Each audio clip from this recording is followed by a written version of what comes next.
తిరుమల పవిత్రను కాపాడే దిశగా బీఆర్ నాయుడిని వెంటనే టీటీడీ చైర్మన్ పదవి నుండి తొలగించని డిమాండ్ చేస్తూ వైఎస్ఆర్ కాంగ్రెస్ పార్టీ గుంటూరు జిల్లా అధ్యక్షులు పశ్చిమ నియోజకవర్గ సమన్వయకర్త అంబటి రాంబాబు ఆధ్వర్యంలో గోరంట్లలోని వెంకటేశ్వర స్వామి దేవాలయం నందు ప్రముఖ పూజ నిర్వహించారు.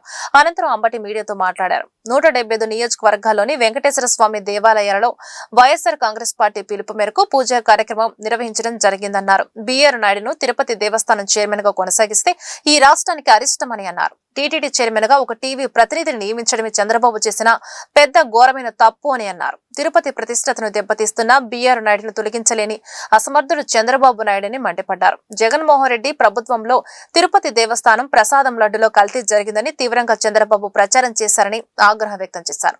రాజకీయంగా లబ్ధి పొందారని జగన్మోహన్ రెడ్డిపై తప్పుడు ఆరోపణలు చేస్తున్నారని మండిపడ్డారు. కాంగ్రెస్ పార్టీకి చెందినటువంటి నాయకులు అందరం వచ్చి పూజా కార్యక్రమాన్ని నిర్వహించాం. ఈ పూజా కార్యక్రమాన్ని నిర్వహించడానికి ప్రధానమైన కారణం ఏమిటంటే రాష్ట్ర వ్యాప్తంగా 175 నియోజకవర్గాల్లో కూడా పార్టీ పిలుపు మేరకు వెంకటేశ్వర స్వామి దేవాలయాలకు వెళ్ళి పూజ చేయాలని పార్టీ ఆదేశం మేరకు ఈరోజు ఈ కార్యక్రమాన్ని మేము చేశాం. దీనికి ప్రధానమైన కారణం ఏంటంటే తిరుపతి దేవస్థానం దానిలో చైర్మన్గా ఉన్న బీఆర్ నాయుడు ఆయన ఒక అపవిత్రమైన కార్యక్రమాలు చేసి ఇంకా చైర్మన్గా కొనసాగటం అనేది ఈ రాష్ట్రానికి అరిష్టం. తక్షణమే అతను రాజీనామా చేయాలి, లేదంటే చంద్రబాబు నాయుడు గారు ఆయన్ని తొలగించాలి అనేది మా డిమాండ్. వెంకటేశ్వర స్వామిని కూడా అదే మేము ప్రార్థించడం జరిగింది. బీఆర్ నాయుడు అనే వ్యక్తి భక్తుడు కాదు, నిజంగా ఒక వ్యాపారవేత్త, TV5 యజమాని.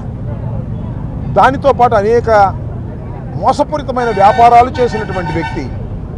అలాంటి వ్యక్తిని టీటీడీ చైర్మన్గా నియమించడమే పెద్ద ఘోరమైనటువంటి తప్పిదం. ఆ తరువాత ఆయన అపవిత్ర కార్యక్రమాలు అనేకం బయటకు వచ్చినా కూడా చంద్రబాబు నాయుడు గారు ఆయన కొనసాగిస్తూనే ఉన్నాడు. మొన్న చంద్రబాబు నాయుడు గారు ఆయన మనవడు పుట్టినరోజుకి వెళ్తే ఆయనే ఉన్నాడు. ఎవరు? బీఆర్ నాయుడు గారు. అపవిత్రమైన బీఆర్ నాయుడు గారే ఉన్నారు. నిన్న ఒంటిమెట్ట వెళ్తే బీఆర్ నాయుడు గారే ఉన్నారు. ఒక అపవిత్రమైన కార్యక్రమం చేసినటువంటి వ్యక్తిని తిరుపతి దేవస్థానం చైర్మన్గా తొలగించలేనటువంటి అసమర్థంగా చంద్రబాబు నాయుడు గారు ఉన్నారంటే ఆశ్చర్యంగా అనిపిస్తూ ఉంది. ఇది చాలా దుర్మార్గమైన విషయం. ఇప్పటికైనా చంద్రబాబు నాయుడు గారు కళ్ళు తెరిచి ఆ బీఆర్ నాయుడిని చైర్మన్ పదవి నుంచి తొలగించాలని ఈ సందర్భంగా మేము కోరుతున్నాం. చంద్రబాబు నాయుడు గారు దైవాన్ని అడ్డం పెట్టుకొని అనేకమైనటువంటి అపవిత్రమైన కార్యక్రమాలు చేస్తున్నారు. జగన్మోహన్ రెడ్డి గారి మీద కోపంతో జగన్మోహన్ రెడ్డి గారి పరిపాలనలో పవిత్రమైనటువంటి లడ్డూలో పంది మాంసపు కొవ్వు, చేప కొవ్వు ఉన్నాయని తీవ్రంగా ప్రచారం చేశారు. చూశారు కదా మీరు.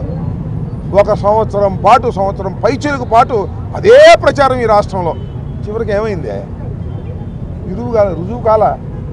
రుజువు కానటువంటి ఆరోపణలు జగన్మోహన్ రెడ్డి గారి మీద చేసి